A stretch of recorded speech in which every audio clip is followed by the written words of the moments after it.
Hi Booktube, it's Jenny Jables here.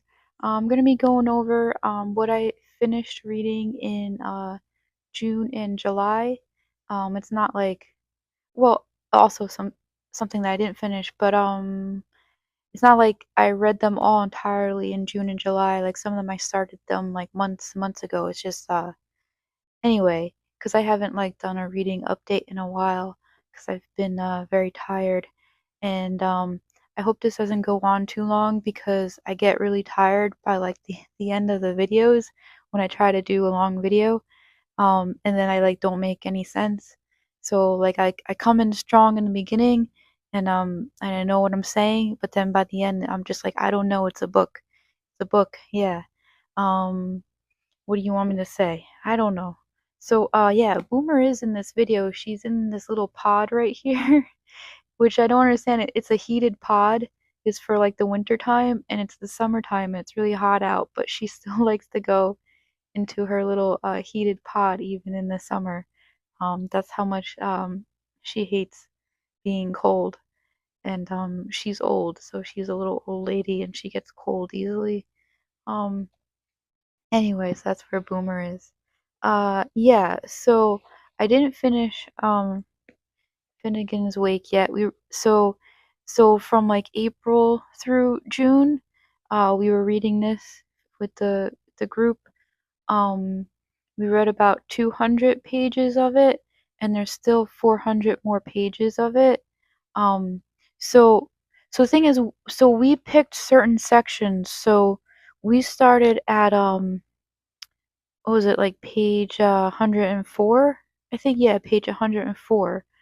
And then we read like what's I guess sort of considered the easiest sections of the book. And I highly recommend, if you are gonna read Finnegan's Wake, you should do it that way. Some professor broke down the chapters in this way where like you have the easiest sections and then you gradually level up to like the harder and harder sections. Because I'm now, so the section that I'm at now, which is the group's already over, but it's the very beginning of the book. And so the very beginning of the book is categorized as, in round 2. Like we just did round 1. There's 3 rounds. And so it's the beginning of the book is in round 2, which is considered, hard. So the very first chapter in the book is considered hard. So I think that you should not start from the beginning. And like Finnegan's Wake, it like the book is like a circle. Like you could open it to like any section. Like there really is no beginning or end. It all just loops. It goes around in a loop, not circle, loop. I'm trying to say loop. It's a loop. The book loops. So yeah. So don't start with page 1. I would say skip to page 104 and find the rounds. You know what I'm talking about? The rounds. And do it that way. And yeah, so I'm gonna try to read the 400 pages, but that are left. But yeah, it's hard now. So I kind of, in July, I didn't read too much of it. Maybe I'll get a little bit more into it in August. I don't know. I think it's gonna be something that basically stays on my reading list for a while. It's gonna take me a while to get through it. That's okay. Um, and then I finished reading the fairy tales of the Brothers Grimm. I started this like a year ago and then just kept putting it down and not getting back to it. So finally, like I think in July or June, I think it was July, I just dedicated more time to getting through this. Um, and I really got into it. Like once I gave myself enough time to dedicate to it, I really got into it, and it actually inspired me to write a poem. So I wrote a poem that is kind of based on one of the stories in here, and I'm proud of that poem. I think it's a good poem. Um, and yeah, I mean, I want to read more folktale stuff. Um, what else did I read? Okay, I did a buddy read with Alan at Big Hard Books and Classic of Babel by R.F. Kuang. We did, I think we read this in July or June. Um, I think we were both kind of meh, meh about this. I mean, I think we both had fun reading it because it is fun. There's a lot of action, and the magic system is really, really cool. Because it's about like translating words. So I have to say, like the magic system is really, really cool. But everything else about the book is kind of like I know this is like a really beloved book, but it's like yeah, I mean, overall, I'm just saying I'm kind of like about it. But I had fun reading it. I mean, it is, action packed and exciting. Um, but yeah, it's just meh. Um, and then okay, so this was I think the highlight of the last 2 months is I read on the calculation of volume 1 and 2 by Solveig Solveig Solveig Ball. I'm not sure how you say her name. And it's translated from the Danish by Barbara Haviland. Um, and Eleanor at The Only Real Property, I think, did the best review um of this book. So I'm not even gonna try to top it. You should watch her review of it. So this is a series. I think there's gonna be like 2 or 3 more books in it. Um, and I really, really, really like this. It's not very exciting. It's not at all like Babel. It's not action packed. Um, so it reminds me of Piranesi only because it's told in like diary format where it's like every day is a new like diary entry, and it's a person that's so the main character is a woman, and she's put in a very strange and bizarre situation where there's a whole mystery about it, and you just want to keep reading because you want to understand the mystery of why she's in this really bizarre and strange situation. So kind of like Piranesi, where you come in and you're like, what is going on? I need to understand, and so you get hooked. Um, and so if you like Piranesi, you may really, really enjoy this. But it has a much more quieter, more subdued, more philosophical, more sad tone to it. It like nothing is overt. It's all very subtle, and it makes you think about things without even like telling you that this is what you're thinking about. If that makes sense, because it's done it's not like it's an intelligent book. It's for people who like reading brainy stuff. I'm just gonna say it's if you're not if you don't like reading brainy stuff, you might feel like it's just too philosophical, too I don't know, too much too many thoughts you have to have. But I enjoyed it because it was making me think about like dementia and Alzheimer's and like aging and but like none of that is in the book. I'm saying that it like makes you think about certain types of things and that's not even what's in the book. Um which I don't know if I'm explaining it very well. Mm, I don't even want to say too much about it because it's like too spoilery to explain too much about it maybe.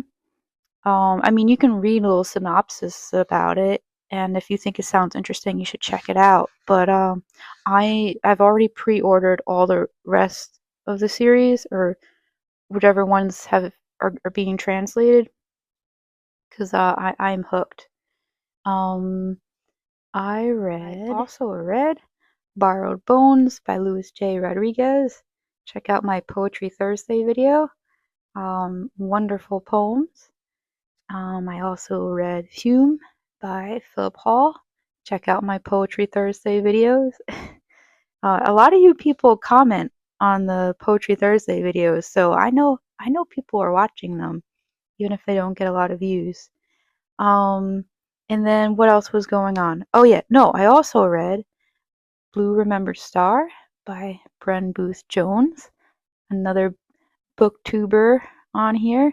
These are wonderful. These are very dark and moody poems. But yeah, that was another highlight. The poetry was a highlight, and then um,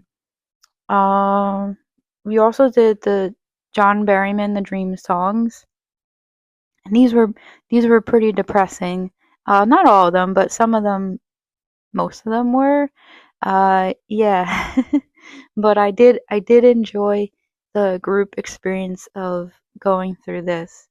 Um, some of us just stopped at the what was it, the 77 dream songs that are in the beginning. Is it 77? Yeah, 77. And then some of the rest of us went through the rest of the book, and I went through the rest of the book and read the whole thing. And I'm glad that I did it, but yeah, it got pretty depressing towards the end. So then I was looking for something to, yeah, that was like the end of July, near the end of July. So I wanted to like something like completely different from uh the dark sadness and um darkness sadness of John Berryman. So I decided to read my first Jane Austen, and I read Persuasion, and I really, really, really loved this. This reminded me of K-dramas. I think I've mentioned K-dramas before on my channel, and I like comparing stuff to K-drama, just because it's romance that's not spicy or whatever they call it nowadays, spicy romance. It's not that, and like K-drama is like not spicy romance. It's just I guess people would call it vanilla because everybody has their clothes on the whole time, and there's just some hand holding, or maybe not even hand holding, like just walking closely next to each other and talking, not even holding hands, no touching. Um, and that's my favorite type of romance. And yeah, and so if you know what K dramas are, um, it's very vanilla, and but it's a lot. It's story and characters, and that's what I think Jane Austen is good with. I'm guessing it's my first Jane Austen. I don't know, but yeah, I want to read more Jane Austen because I like her vibe. I like her vibe. Um, and then this was silly. Imzadi, Star Trek: The Next Generation by Peter David, and this is my first Star Trek novel because I wanted to do the reading event. Um, uh, I forget what it's called, but it's just like reading Star Trek books in the summer. Um, what's it? I don't know what it's called, but I can't remember. I can't remember all these booktube reading events, but I participated, so I read this with a small group of booktubers, and I think we were all kind of meh about this. It was kind of meh, but I did have fun reading it. I mean, it's very exciting, kind of like Babel is. But this has romance in it, and yeah, exact opposite of Jane Austen and Persuasion. The romance in this was just annoying and not realistic, completely not yeah, just not good. So and it was like primarily a romance between Riker and Deanna Troy. And then there was, some other stuff thrown in. But yeah, it was kind of meh. And this is one of this is one of the most beloved Star Trek books apparently. And yeah. So I mean, I would like to read more Star Trek books if there's good ones. Um yeah. So yeah, that was kind of a not so great ending to the month, but I had fun reading that, and our small group was we were all saying kind of the same things, so that was fun. Um, okay. And then eventually I'm gonna do a video about a reading event that I'm participating in September. So I will do that. Um, yeah, and uh, comment, like, subscribe, all that stuff. Thank you, BookTube. Thank you for watching. Bye.